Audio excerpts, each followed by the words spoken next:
Tuhan Yesus yang baik, terima kasih Tuhan buat malam hari ini Tuhan. Kalau Tuhan kasih kesempatan saya untuk menyampaikan isi hatinya Tuhan, Kau pakai lidah bibirku ini Tuhan untuk menyampaikan apa yang Tuhan mau dalam ibadah kita malam hari ini ya Tuhan. Tuhan tutup bungkus dengan darah Kristus, biar Engkau yang beracara ya Tuhan pada malam hari ini, sembunyikan hamba-Mu di balik salib-Mu ya Tuhan. Terima kasih Tuhan Yesus, segala pujian, hormat, kemuliaan hanya bagi nama Tuhan. Kami mulai ibadah ini Tuhan, dari awal Tuhan tutup bungkus dengan darah Kristus. Terima kasih Tuhan, haleluya, amin. Shalom semuanya, makasih ya buat kesempatannya malam hari ini.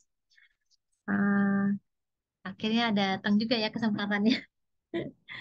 Puji Tuhan, saya mau nyampaikan di sini temanya tentang hidup kita tuh bagi Tuhan tuh berharga banget gitu. Kita baca di kitab Matius 6 ayat 26 ya. Di situ Matius 6 ayat 26 isinya ya, pandanglah burung-burung di langit yang tidak menabur dan tidak menuai dan tidak mengumpulkan bekal dalam lumbung, namun diberi makan oleh Bapamu di surga. Bukankah kamu jauh melebihi burung-burung itu? Di sini saya mau menyampaikan bahwa kita ini lebih berharga dari burung pipit ya. Di Matius 10 ayat 29. Bukankah burung pipit dijual 2 ekor seduit, namun seekor pun daripadanya tidak akan jatuh ke bumi di luar kehendak Bapamu. Sebab itu janganlah kamu takut, karena kamu lebih berharga daripada burung pipit. Dalam kehidupan kita sehari-hari mungkin kita selalu pasti ada rasa khawatir ya. Misalkan kita khawatir gelisah akan masa depan, atau pekerjaan, atau keluarga, atau anak, atau kesehatan. Perasaan takut, cemas yang muncul itu padahal belum tentu diketahui akan pasti bakal kejadian seperti apa yang kita pikirkan, apa yang kita khawatirkan itu belum tentu. Karena eh, di firman Tuhan juga Tuhan kasih tahu bahwa kekhawatiran kita tidak akan menambah sehasta pada jalan hidup kita. Itu disampaikan dalam Matius 6 ayat 27. Siapakah di antara kamu yang karena kekhawatirannya dapat menambahkan sehasta saja pada jalan hidupnya? Jadi untuk mengatasi rasa khawatir ini, saya ada beberapa poin ya, supaya kita tidak ada rasa khawatir. Kita belajar berserah pada Tuhan, bahwa hidup kita dipelihara sama Tuhan setiap hari. Dan bersandar sama Tuhan, mengandalkan Tuhan, melibatkan Tuhan dalam setiap perencanaan kita. Atau setiap kita mengambil keputusan, kita harus libatin Tuhan gitu. Dan cari dan temukan setiap tindakan kita, setiap keputusan kita, apakah Tuhan itu berkenan apa enggak, berkehendak apa enggak gitu loh. Terus ada lagi bukti pemeliharaan Tuhan. Ada beberapa poin yang saya catat di sini. Burung di udara Tuhan pelihara, meskipun dia tidak menabur dan menyiram. Bentuk bukti nyata bahwa pemeliharaan Tuhan dalam hidup kita itu bisa kita rasakan ya. Tuhan memberikan kita nafas kehidupan kehidupan setiap hari. Tuhan memberikan kita makanan, minuman, pakaian, dan Dia menyediakan kita tempat tinggal. Tuhan juga memberikan kesehatan, Tuhan juga melindungi kita setiap hari. Sebagai contoh, orang Israel di padang gurun. Di padang gurun, Tuhan uh, berikan mereka makanan dari mana, roti mana dan burung puyuh untuk dimakan. Daging dari burung puyuh untuk dimakan. Tuhan juga melindungi bangsa Israel dengan tiang awan dan tiang api. Itu sebagai contoh ya. Terus yang kedua, mujizat yang Tuhan pernah adakan, lima 5.000 orang mendengar khotbah Tuhan Yesus memberikan mujizat 5 roti dan 2 ikan. Itu menjadi apa, untuk eh, memberikan makan 5.000 orang, masih masih ada sisa sampai 12 bakul. Itu salah satu bentuk pemeliharaan Tuhan.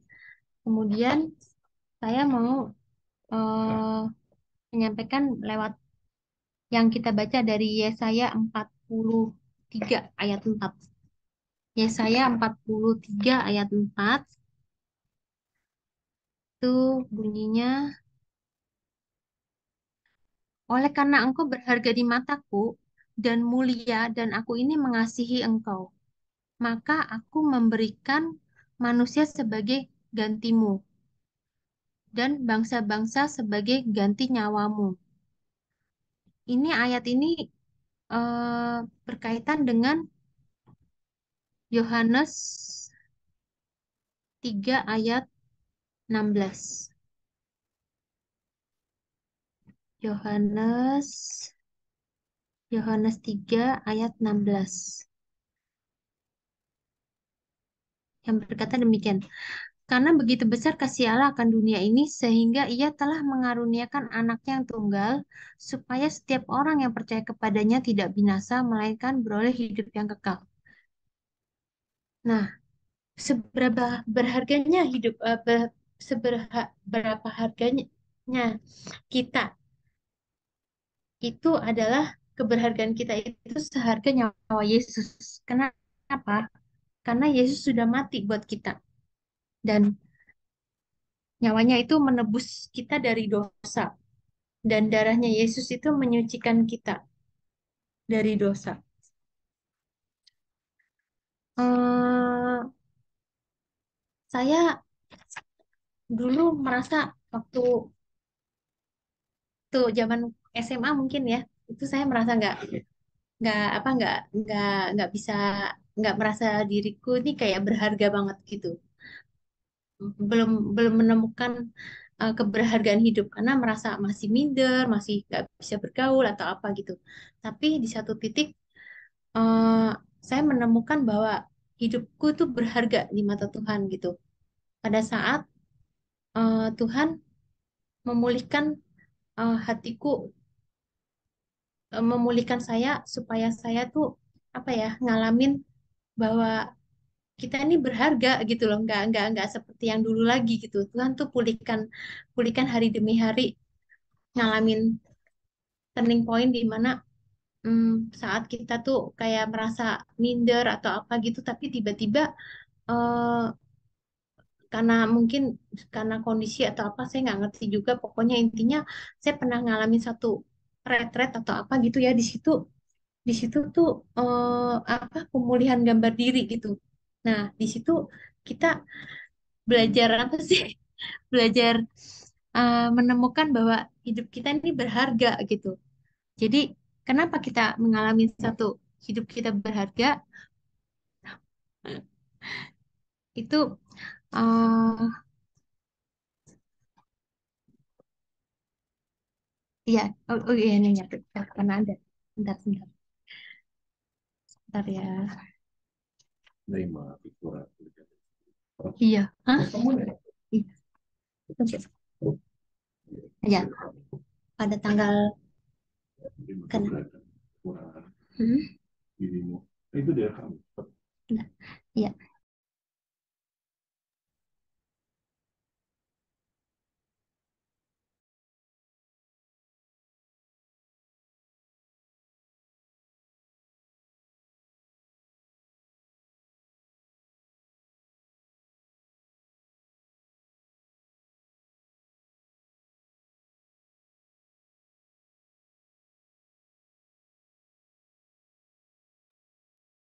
mengalami satu satu turning point tentang keberhargaan itu, ya, belajar menerima diri sendiri gitu. Kalau kita mau dihargain orang, kita belajar menghargai diri kita sendiri gitu. belajar bisa menerima diri sendiri, bisa menerima orang lain, dan belajar juga tidak mudah panik kalau kita ngalamin kegagalan. Terus sadar gitu bahwa kita tuh hidup karena anugerah Tuhan juga gitu. Nah, kenapa kita ngalamin, kenapa saya apa merasa hidup kita ini berharga? Tuhan pakai kita gitu untuk melayani Dia. Kita diubah gitu, diubah sama Tuhan sehingga kita dipakai menjadi alatnya untuk melayani Dia karena mau diubah sama Tuhan. Itu saya mau kesaksian ya, kemarin tanggal 29 itu 29 April yang lalu kan saya sama Mama sudah ada rencana mau ketemu sama seseorang. Tanggal 29 April itu jatuhnya hari Sabtu, jam 12 ya. Tapi pagi-paginya saya dapat telepon dari koordinator ketua saya pelayanan di CC. Dia telepon saya, dia bilang, Linda bisa nggak sama Korudi ikut melayani saya di tempat teman saya di PIK, kata dia gitu. Bisanya jam berapa? Dia bilang gitu. Terus saya bilang gini, saya jam 12 sudah terlanjur janji sama orang, saya ngomong gitu kan. Terus tapi tiba-tiba orang ini bilang, ya udah terserah kamu bisanya jam berapa. Nah, Koko dengar, Koko langsung bilang kalau jam 12 ayo katanya gitu ya. Tapi kalau kesorean Koko nggak mau gitu. Karena besok Minggu paginya kan kita mesti pelayanan ke CC. Akhirnya eh, saya bilang sama Mama, Mah, jam 12 kita pergi ke PIK, kita pelayanan. Ya udah kamu nggak usah ikut aja kata Mama gitu. Mendingan kamu pelayanan, kamu nggak usah ketemu sama orang ini kata Mama gitu. Nah, di sini berarti Tuhan punya rencana gitu loh. Padahal saya tuh bersikeras banget waktu itu hari itu tanggal 29 itu mau pergi ke orang ini gitu sama Mama bertiga. Terus tapi Tuhan berkehendak lain. Hari itu kita dipanggil untuk melayani. Jadi kita lebih utamakan Tuhan dulu gitu karena ini buat jiwa gitu. Itu salah satu bentuk kita berharga, kita dipakai sama Tuhan, kita mau dibentuk sama Tuhan, kita mau diproses, kita mau taat sama Tuhan gitu loh. Bahwa ini melayani Dia gitu, melayani jiwa. Itu satu ya. Kedua, tanggal 14 Mei kemarin, belum lama ya. Itu saya hari Minggu sama Koko habis berdoa. Habis berdoa, kok tiba-tiba saya muncul diingatkan rumah sakit Gading Pluit gitu. Terus besokannya hari Senin saya udah lagi nyampe di kantor, saya kerja seperti biasa, tiba-tiba diingetin lagi gitu. Rumah sakit Gading Pluit lantai 5 gitu. Terus saya bingung kan maksud Tuhan apa nih? Terus Tuhan cuma bilang, udah pokoknya kamu ke sana aja gitu. Dalam hati tuh ngomong kayak gitu. Nah, terus saya tanya sama teman saya, lantai 5 tuh tempat apa ya kalau di rumah sakit Gading Pluit? Dia sendiri kan nggak tahu ya. Udah saya cuma coba cari di Google gitu kan. Lantai 5 itu ternyata ruang rawat inap. Nah, terus saya ngomong sama Koko, oh saya diingetin nih lantai 5.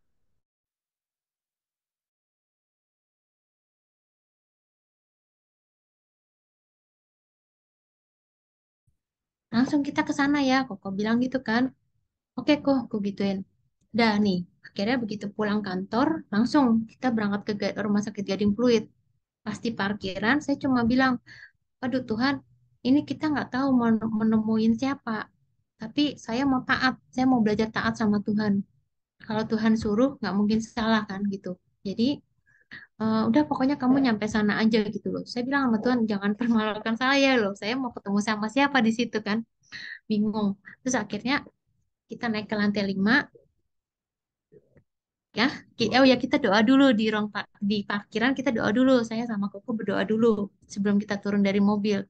Habis itu kita langsung naik ke lantai 5 kan. Begitu kita naik ke lantai 5 itu ada securitynya tuh pegang bukunya tuh itu data-data semua orang yang pasien yang di situ kan.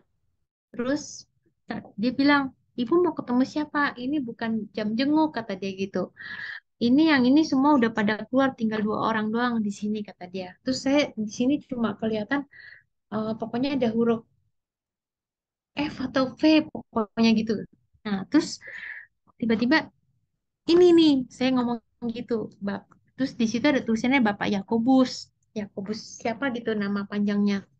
Terus akhirnya si Koko bilang gini, udah Pak, ini karena belum bukan jam jenguk, tapi karena Bapak sama Ibu sudah datang ke sini, ya udah boleh, tapi harus satu-satu masuknya. Si Koko bilang, udah saya ngecek dulu deh ke dalam. Koko bilang gitu. Akhirnya Koko masuk ke dalam. Begitu Koko masuk ke dalam, Koko ngecek, ini Koko buka pintu, ini Pak Yakobus. Iya, kata dia gitu. Terus dia bilang, "Eh, nanti istri saya ke sini Pak, mau doain. Oke. Emangnya ada, dia tanya, emangnya ada pelayan doa di sini? Nggak ada, cuma istri saya ditaruh gitu. Terus oke Pak, ya udah akhirnya si Koko begitu Koko masuk, itu security-nya bilang sama saya, Bu, bener Bu, itu Bu orangnya, katanya dia ngomong gitu. Terus akhirnya saya begitu Koko keluar, saya masuk kan.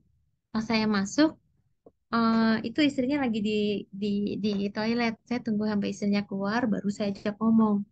Bapak sakit apa? Katanya DBD, kata dia gitu. Ya udah kita doa ya Pak, kita sama Ibu. Aku bilang gitu. Begitu saya doain, saya cuma doa, Tuhan minta kesembuhan yang dari Tuhan, terus minta Tuhan tutup bungkus suami istri ini dengan kuasa darah Kristus. Tuhan berkati, berkat dan anggur manis itu selalu tercurah dalam rumah tangga. Saya bingung, tiba-tiba istrinya nangis. Terus aku bilang, oh ini maksud Tuhan apa ya? Saya juga bingung gitu. Terus saya tanya, oh, dia gereja di mana? Dia bilang di GKI. Oke, terus kadang-kadang ke GPDI juga. Terus baru keluar minggu minggu kemarin, hari Jumat yang lalu baru keluar, keluar dari rumah sakit. Dia seminggu lebih kayak. Ini kenapa saya Tuhan Tuhan suruh saya ke sana? Maksud Tuhan apa? Tuhan pengen lihat saya ini taat apa enggak gitu loh. Itu aja sih. Tuhan pengen tahu ketaatanku gitu loh. Jadi saya lakukan apa yang Tuhan mau gitu. Selanjutnya urusan orang itu yang saya doakan itu urusan dia sama Tuhan gitu, bukan wewenang kita lagi. Yang penting kita sudah menjalankan apa perintahnya Tuhan gitu. Itu ke yang saya kemarin alamin sama Koko yang itu. Nah, sekarang mengenai soal berharga, kita ini berharga di mata Tuhan. Kita bahkan kita ini biji matanya Tuhan. eh dan apa namanya, gak usah pusingin orang lain. Ini agak lewat dari konteks yang soal hal kekhawatiran ya. Kita nggak usah pusingkan orang lain itu mau rendahkan kita, itu suka bully kita atau gosipin kita di belakang atau apa. Kita nggak usah pusingin itu karena kita sudah ditebus dengan darah Yesus gitu loh. Bahkan keberhargaan kita ini eh, mahal nilainya senyawa nyawanya Yesus gitu. Jadi nggak usah pusing apa kata orang karena hidup kita itu bukan ditentukan apa kata orang, tapi hidup kita ditentukan apa kata Tuhan. Itu sudah kayaknya cukup ayat penutupnya. Bentar, maklum ya. Nah, Yohanes 3 ayat 10. Keluaran 3. Hah? Ulangan. Ulangan 32 ayat 9 sampai 10. Saya bacakan ya ayat ulangan. Ulangan Ulangan 32 ayat 10. Bentar, sorry. Ulangan 32 32 ayat 9 sampai 10. Tetapi bagian Tuhan ialah umatnya, Yakub ialah milik yang ditetapkan baginya. Didapatinya dia di suatu negeri di padang gurun, di tengah-tengah ketandusan dan auman padang belantara. Dikelilinginya dia dan diawasinya, dijaganya sebagai biji matanya. Berarti kita ini berharga dan kita ini berharga sampai kita nih ya, apa menjadi biji matanya Tuhan. Nah, kalau biji mata kita aja kita kan jaga baik-baik kan supaya nggak kena debu, supaya nggak kena apa benda asing masuk yang tajam atau apa. Nah, itu bayangkan kita ini biji matanya Tuhan. Berarti kita tuh sangat berharga di mata Tuhan. Itu Tuhan Yesus memberkati. Terima kasih. Maaf ya, masih baru belajar. Silakan ditutup dulu dengan doa, Linda. Mm. Tuhan Yesus, terima kasih buat malam hari ini Tuhan. Kiranya firman yang Tuhan yang kami sampaikan tidak akan sia-sia ya Bapak. Biarlah menjadi rema bagi kita semua ya Bapak. Terima kasih Tuhan. Engkau berkati kami Tuhan, dimanapun kami berada, Tuhan tutup bungkus kami dengan kuasa darah Kristus. Terima kasih Tuhan atas ibadah kami malam hari ini ya Bapak. Dalam nama Tuhan Yesus, haleluya, amin.